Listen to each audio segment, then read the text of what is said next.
IIT हो, engineering college हो, medical college हो, आईआईएम हो, लॉ कॉलेज हो, बने सरकारी पैसे से हैं। अब मैं जो बोल रहा हूं जरा ध्यान से सुनना, सरकारी पैसे से बने, सरकार ने बनाए, जनता के पैसे से बने, लेकिन क्या वही जनता अपने बच्चों को उन सरकारी कॉलेज में पढ़ा सकती है?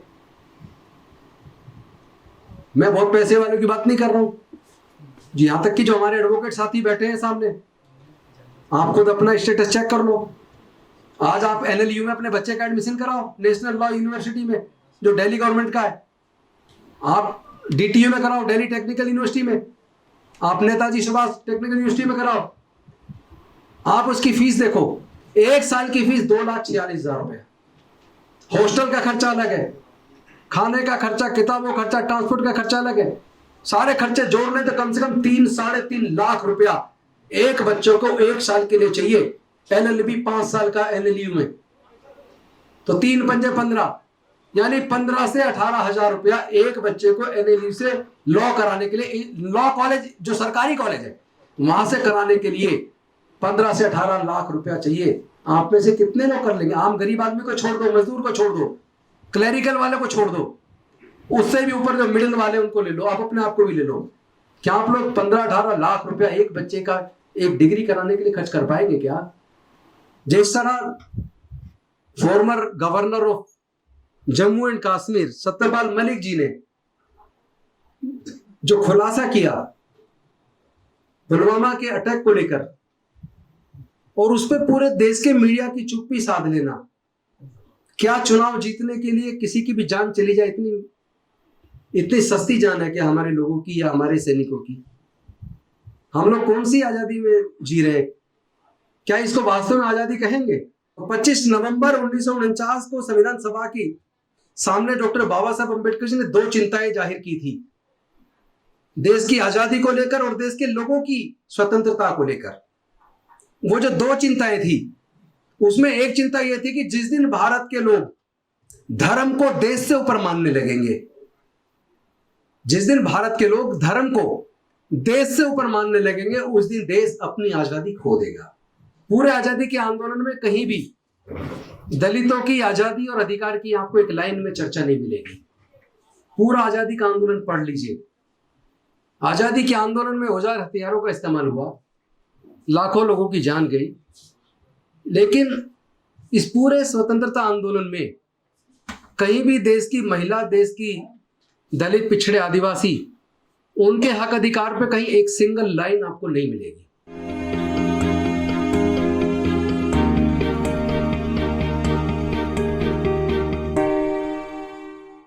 और हमारे यहाँ 30 जारी में, बार में हर साल हमारे साथी जयंती मनाते हैं, और जयंती मनाना अलग चीज़ है, और सामाजिक न्याय के मुद्दों को निडरता से, अच्छे तरीके से रखना, उस पर चर्चा करना और फिर उसको अपने लाइफ में इम्प्लीमेंटेशन करना, वो बहुत इम्पोर्टेंट है। मुझे बड़ी खुशी है कि हमारे जितने एडवोकेट साथी बैठे हैं, वो साथी निश्चित तौर पर हमेशा न्याय की लड़ाई को लड़ते हैं, लोगों को न्याय दिलाते हैं।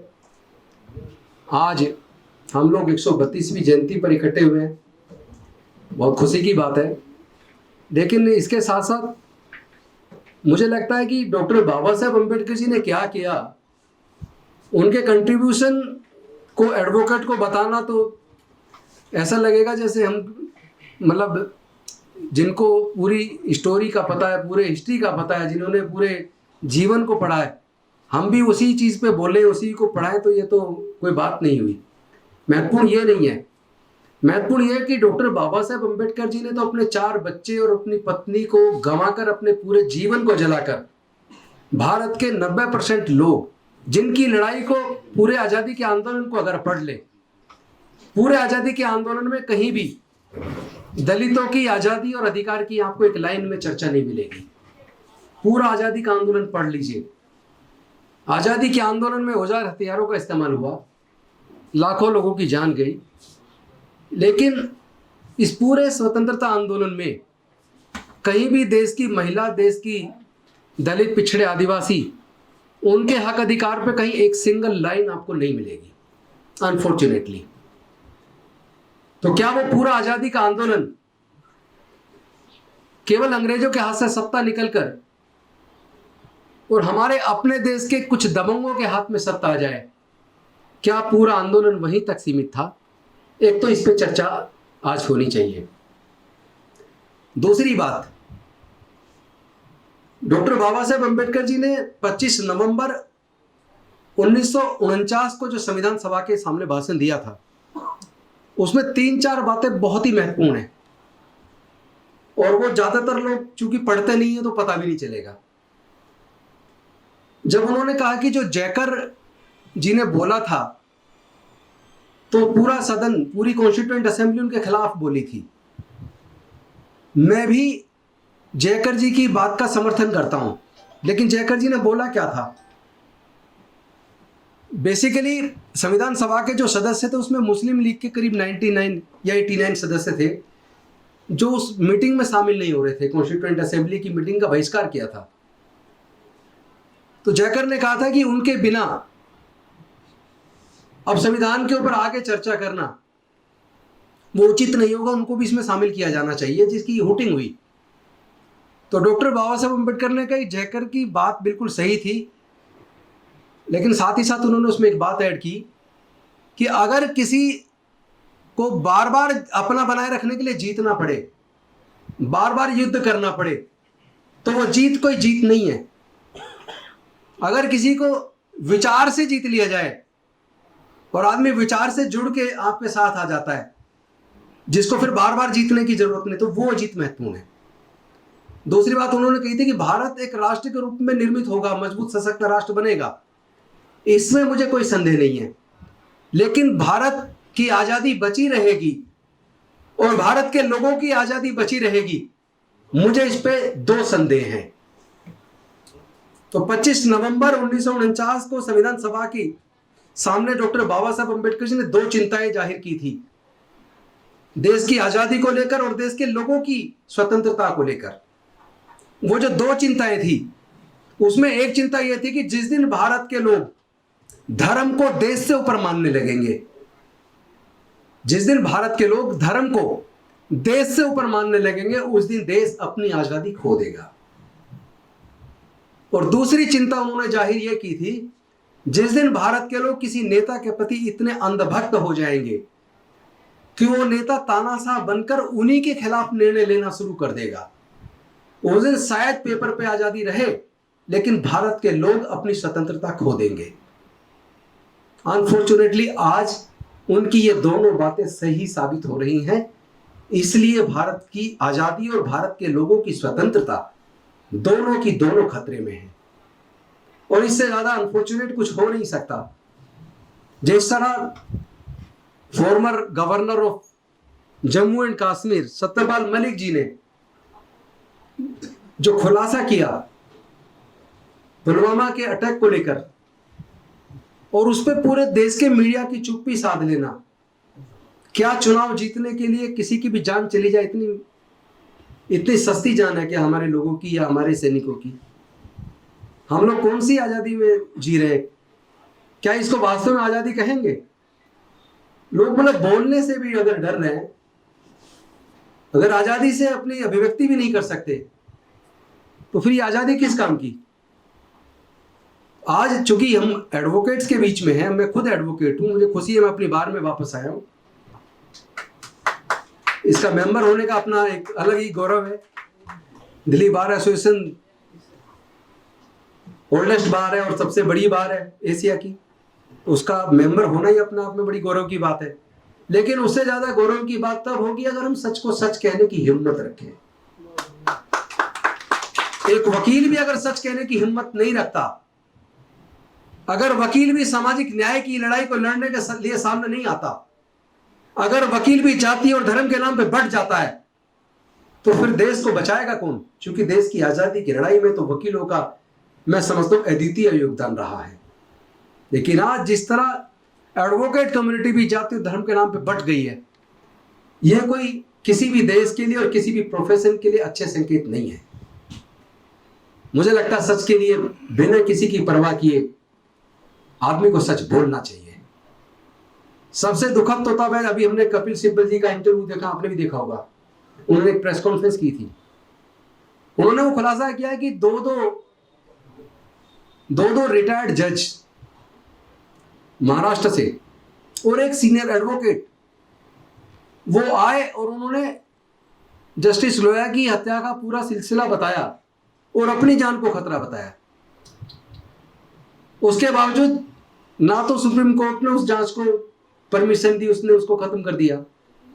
अनफॉर्चुनेटली वो जो 3 लोग आए थे, उन 3 में से 2 जो रिटायर्ड जज दोनों मारे गए और इस बात का भी खुलासा नहीं हो पाया आज तक कि वो क्यों मारे गए। जज अगर सुरक्षित नहीं है तो फिर न्याय सुरक्षित होगा, इस पे मुझे बहुत बड़ा प्रश्न चिन्ह में लगा रहा हूं। क्योंकि लोग जब परेशान होते हैं, दुखी होते हैं, तो वो कहते हैं मैं कोर्ट चला जाऊंगा। यानी आज भी कोर्ट पे उन्हें लगता है कि कोर्ट से न्याय मिलेगा, लेकिन अगर कोर्ट से भी न्याय ना मिले फिर व्यक्ति जाए तो जाए कहां। कोर्ट में लोग परमिशन मांग रहे हैं सिक्योरिटी की और उसके बाद मारे जा रहे हैं पुलिस की कस्टडी में। मैं इस पे नहीं जाऊंगा कि उनका खुद का क्या कैरेक्टर था, कानून का, कोर्ट का काम है सजा देना। जिस दिन लोग खुद अपने हाथ में कानून ले लेंगे, अपने हाथ में औजार हथियार उठा लेंगे, तो फिर देश सुरक्षित कहां रहेगा, लोग सुरक्षित कहां रहेंगे। लास्ट में चूंकि बाबा साहब के जीवन पे तो जितना बोल लो उतना कम है। मैं वही सारा कहूं उन्होंने ये किया, महिलाओं के लिए किया, दलितों के लिए किया, पिछड़ों के लिए किया, वो तो हम सब हर साल सुनते हैं। मैं सिर्फ एक सवाल आपसे करना चाहता हूं। डॉक्टर बाबा साहेब अम्बेडकर जी ने अपनी 4 बच्चे, अपनी जवान पत्नी, अपने पूरे जीवन को जलाकर भारत के लोगों के जीवन में प्रकाश डाला। उन्होंने अपने हिस्से का काम किया, हम और क्या अपने हिस्से का काम करेंगे? क्या हम लोग अपने आने वाले बच्चों से आंखें मिला पाएंगे? जो वो देकर गए उसमें से 70% छीन चुका है, 30% बचा जो आने वाले 10 से 15 साल में छीन जाने वाला है। आप जरा खुद आप लोग सोचिए, जब आपके बच्चे थोड़े बड़े होंगे और वो देखेंगे कि सब कुछ छीन गया जो डॉक्टर बाबा साहेब अम्बेडकर ने दिया था, और कल को बच्चे पूछेंगे जब सब कुछ छीन रहा था तब तुम क्या कर रहे थे। जब अपने माँ बाप से पूछेंगे, मैं आप सबसे पूछना चाहता हूं, क्या आप अपने बच्चों की नजर में शर्मिंदा होना चाहते हैं? क्या आपकी आंखें उनके सामने झुक नहीं जाएंगी जब वो पूछेंगे कि उन्होंने सब कुछ दिया लेकिन सब कुछ छीना तो आपके सामने? दूसरा सवाल आपसे करना चाहता हूं, देश के अंदर IIM, IIT, engineering college, medical college, law college, ये जो सरकारों ने बनाए हैं, ये टैक्स के पैसे से बने हैं, सरकारी पैसे से बने हैं। आप बीड़ी का बंडल खरीदते हैं, मैच बॉक्स खरीदते हैं, जूता खरीदते हैं, चप्पल खरीदते हैं, कपड़े खरीदते हैं, कुछ भी खरीदते हैं, आप GST आप लोग देते हैं। टैक्स के पैसे से रेवेन्यू जो कलेक्ट होता है उसी से तो सरकारें चलती हैं, उसी पैसे से इमारतें बनती हैं, पुल बनते हैं, कॉलेज बनते हैं, अस्पताल बनते हैं। तो चाहे IIT हो, इंजीनियरिंग कॉलेज हो, मेडिकल कॉलेज हो, IIM हो, लॉ कॉलेज हो, बने सरकारी पैसे से हैं। अब मैं जो बोल रहा हूं जरा ध्यान से सुनना, सरकारी पैसे से बने, सरकार ने बनाए, जनता के पैसे से बने, लेकिन क्या वही जनता अपने बच्चों को उन सरकारी कॉलेज में पढ़ा सकती है? मैं बहुत पैसे वालों की बात नहीं कर रहा हूं जी, यहां तक कि जो हमारे एडवोकेट साथी बैठे हैं सामने, आप खुद अपना स्टेटस चेक कर लो। आज आप NLU में अपने बच्चे का एडमिशन कराओ, नेशनल लॉ यूनिवर्सिटी में जो दिल्ली गवर्नमेंट का है, आप DTU में कराओ, दिल्ली टेक्निकल यूनिवर्सिटी में, आप नेताजी सुभाष टेक्निकल यूनिवर्सिटी में कराओ। आप उसकी फीस देखो, 1 साल की फीस 2,46,000 रुपए। हॉस्टल का खर्चा अलग है, खाने का खर्चा, किताबों का खर्चा, ट्रांसपोर्ट का खर्चा अलग है। सारे खर्चे जोड़ लें तो कम से कम 3-3.5 लाख रुपया एक बच्चों को 1 साल के लिए चाहिए। LLB 5 साल का NLU में तो 3 पंजे 15, यानी 15 से 18,000 रुपया एक बच्चे को NLU से लॉ कराने के लिए, लॉ कॉलेज जो सरकारी कॉलेज है वहां से कराने के लिए 15 से 18 लाख रुपया चाहिए। आप में से कितने लोग कर लेंगे? आम गरीब आदमी को छोड़ दो, मजदूर को छोड़ दो, क्लरिकल वाले को छोड़ दो, उससे भी ऊपर जो मिडिल वाले उनको ले लो, आप अपने आप को भी ले लो।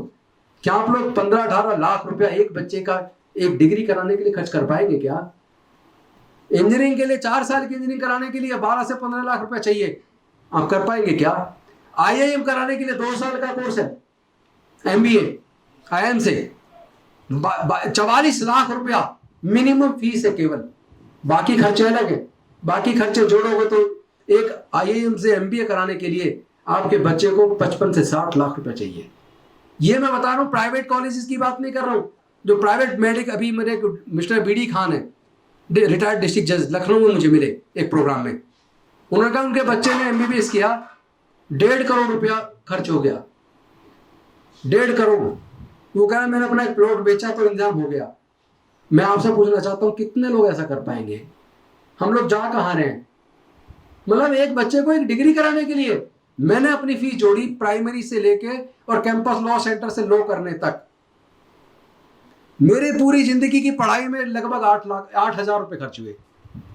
और जब मैंने अपने बच्चे का एडमिशन कराया प्राइमरी में, LKG में, तो 8,000 रुपए तो तब लगभग 2,000 की बात है। 8,000 तो तब मैंने एक साथ दी, और मेरी पूरी जिंदगी की पढ़ाई 8,000 रुपये। तो मेरा कहने का मतलब यह, डॉक्टर बाबा साहब अम्बेडकर जी की जयंती हम लोग मना रहे हैं, लेकिन जरा ये तो सोचो हमारे देश के स्वतंत्रता सेनानियों ने और हमारे देश के संविधान निर्माताओं ने कैसे भारत का सपना देखा था। क्या ऐसे भारत का सपना देखा था जहां केवल व्यक्ति अगर कुछ बोलता है, और वो भी कानून के खिलाफ नहीं बोलता, कानून के दायरे में रह के बोलता, और वो उस पर भी उसको अरेस्ट करके जेल में डाल दिया जाता है और फिर सालों साल बेल नहीं होती। वही सेम बात कोई दूसरी पार्टी का नेता कह रहा है, एक सांसद कह रहा है, उसके खिलाफ मुकदमा भी दर्ज नहीं हो रहा। एक आदमी 3 साल से रिसर्च स्कॉलर जेल में, और एक आदमी वही उससे भी ज्यादा खतरनाक बात कह के खुला घूम रहा है। तो जस्टिस है कहां? हम लोग लॉ में पढ़ते थे, लॉ फैकल्टी में, there is rule of law in India, everybody is equal among equals, but is it a true statement, या केवल स्टेटमेंट है, हकीकत कुछ और है? हम लोग कैसे स्थिति में जी रहे हैं? न्याय के लिए बोल नहीं सकते, न्याय के लिए लड़ नहीं सकते, बोलने पे जेल डाल दी जाओगे, जेल का डर। ये डर छोड़ना होगा। किस किस को जेल में डालेंगे? न्याय की लड़ाई तो लड़नी पड़ेगी। इतना हौसला और हिम्मत तो हमें दिखानी पड़ेगी कि हम लोगों की न्याय की लड़ाई को लड़ सकें, वरना फिर ये कैसी आजादी? फिर हम आजाद कहां हैं? पहले से तुलना करो तो जो पहले हालात थे वो ये हालात आज भी। तो आजादी का ये मतलब तो बिल्कुल नहीं है कि आदमी बोल ना पाए, लोगों के न्याय की हक की बात ना कर पाए, लोग अपने बच्चों को पढ़ा ना पाए। सरकारों ने खुद एजुकेशन को इतना महंगा कर दिया कि आम आदमी के बच्चे एजुकेशन ले ही ना पाए। तो ऐसे भारत का सपना तो नहीं देखा था स्वतंत्रता सेनानियों ने कि हम अपने बच्चों को पढ़ाने के ऊपर ही लाखों रुपए खर्च करें। ऐसी सरकार की जरूरत नहीं है, और वो सरकारें किसी काम की भी नहीं है जो लोगों को पढ़ाई का और इलाज का खर्च ना उठा पाए। मैं समझता हूं कि डॉक्टर बाबा साहब अम्बेडकर के प्रति सच्ची श्रद्धांजलि और उनकी सच्ची जयंती तभी हो सकती है जब उनके विचार को अंगीकार करें। फोटो लगाने से नहीं होगा। फोटो लगा दिया, माला पहना दी, हम भी वही पूजा पाठ करने लगे तो अंतर क्या बचा जिसके वो स्वयं खिलाफ थे। हमें चाहिए हम डॉक्टर बाबा साहब को माने ना माने, पर उनकी बात को मान लें। लोग कहते हैं मैं बाबा साहब को मानता हूं लेकिन उनकी बात को नहीं मानता, उनके विचार को आचरण में नहीं उतारते। डॉक्टर बाबा साहब अम्बेडकर नफरत नहीं सिखाते, कैसे सब में प्यार बढ़े, कैसे सब लोग मिलजुल करें, कैसे एक मजबूत भारत का निर्माण हो, वो ऐसा सपना देखते थे। हम भी उसी सपने को देख भी रहे, जी भी रहे, उसको साकार करने की कोशिश कर रहे हैं। हम बाबा साहब के बताए रास्ते पर चल के ईमानदारी से उनके सपनों का भारत बनाने की दिशा में काम कर रहे हैं।